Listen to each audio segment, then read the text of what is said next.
Assalamualaikum warahmatullahi wabarakatuh. Bismillah hamdan wa syukranillah. Wassalatu wassalamu ala rasulillah Sayyidina wa maulana Muhammad ibn Abdillah wa ala alihi wa ashabihi wa mawalah, amma ba'dah.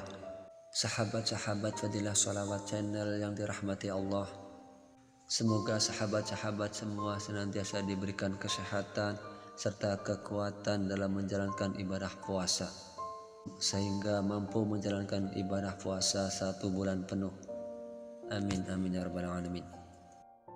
Tak terasa sebentar lagi umat Islam akan memperingati sebuah momen bersejarah dalam Islam, yaitu turunnya kitab suci Al-Quran atau yang biasa disebut sebagai Nuzulul Quran.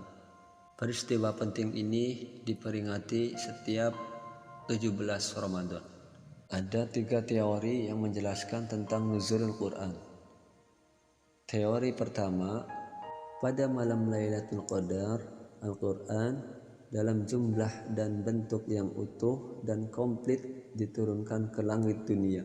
Setelah itu, dari langit dunia, Al-Quran diturunkan ke bumi secara bertahap, sesuai kebutuhan selama 20, 23, 25 tahun. Teori kedua, Al-Quran diturunkan ke langit dunia selama 20 malam Lailatul Qadar dalam 20 tahun. Lailatul Qadar hanya turun sekali dalam setahun. Setelah itu dibacakan kepada Nabi Muhammad SAW sesuai kebutuhan. Teori ketiga, Al-Quran turun pertama kali pada malam Lailatul Qadar. Selanjutnya, Al-Quran diturunkan ke bumi secara bertahap dalam waktu berbeda-beda. Teori pertama paling masyhur atau populer dan didukung banyak ulama. Teori ini diperkuat banyak hadis sahih. Teori kedua dipelopori oleh Al-Muqatil dan Abu Abdillah Al-Halimi dalam kitab Minhaj, juga Al-Mawardi dalam tafsirnya. Dan teori yang ketiga dikemukakan oleh Al-Sya'bi dan kawan-kawan. Semua teori sepakat Al-Quran diturunkan munazzal pada malam Lailatul Qadar. Hanya saja para ulama berbeda pendapat. Apakah ia diturunkan sekali dalam Lailatul Qadar atau lebih? Masing-masing ulama juga berbeda pendapat soal apa makna al-inzal dan bagaimana proses al-inzal berlangsung. Yang pertama mengatakan al-inzal adalah al-izhar, yaitu melahirkan, menjelaskan, menghadirkan atau memperlihatkan. Jadi posisinya tidak harus dari ketinggian langit menuju tempat rendah bumi, seperti terkandung pada kata nazala. Pendapat kedua, Allah Subhanahu wa Ta'ala memberikan pemahaman kepada malaikat Jibril alaihissalam yang ketika itu berada di langit. Kemudian malaikat Jibril alaihissalam turun ke bumi menyampaikan kepada Nabi Muhammad sallallahu alaihi wasallam. Karena itu pilihan katanya adalah nazala. Lantas bagaimana proses komunikasi antara malaikat Jibril alaihissalam dan Nabi Muhammad sallallahu alaihi wasallam berlangsung? Mengingat keduanya bukan dari jenis makhluk yang sama, para ulama memberikan 2 kemungkinan. Malaikat Jibril alaihissalam beralih rupa menjadi manusia atau sebaliknya. Pertanyaan selanjutnya, Al-Quran seperti apakah yang diturunkan kepada malaikat Jibril alaihissalam dan dibacakan kepada Nabi Muhammad SAW? Ada 3 teori.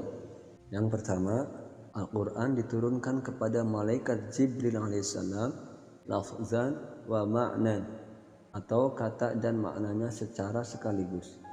Penjelasannya begini, malaikat Jibril menghafal Al-Quran yang tertulis dalam Lauhul Mahfuz atau tablet yang terjaga. Kemudian dibacakan ulang kepada Nabi Muhammad SAW. Menurut teori ini, ukuran setiap huruf di Lauhul Mahfuz sebesar gunung Qaf. Di bawah huruf-huruf itu ada maknanya masing-masing yang hanya diketahui oleh Allah Subhanahu wa Ta'ala. Kedua, Malaikat Jibril alaihissalam membacakan Al-Quran kepada Nabi Muhammad SAW menggunakan makna khusus. Selanjutnya, Nabi Muhammad SAW menerjemahkannya ke dalam bahasa Arab. Dan yang ketiga, Malaikat Jibril hanya menyampaikan makna Al-Quran. Selanjutnya, agar Al-Quran dipahami audiensnya, Nabi Muhammad SAW membungkusnya dengan bahasa Arab.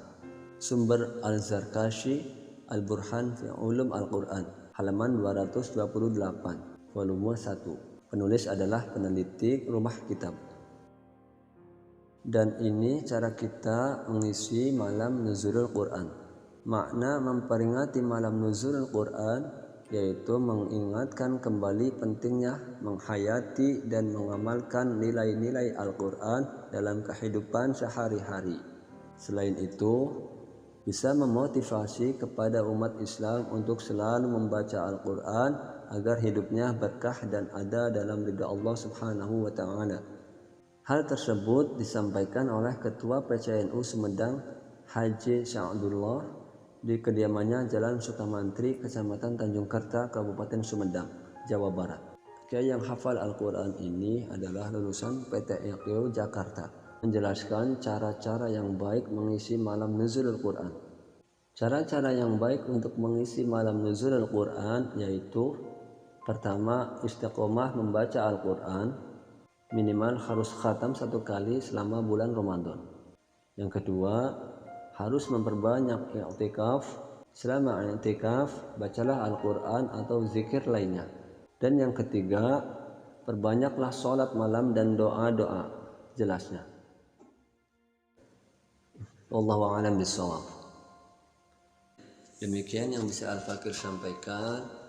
Jika terdapat suatu kekeliruan ataupun kesalahan, baik yang disengaja ataupun yang tidak disengaja, Al-Fakir memohon maaf yang sebesar-besarnya. Allahul muwafiq ila aqwamit thariq, ihdinas siratal mustaqim. Wassalamualaikum warahmatullahi wabarakatuh.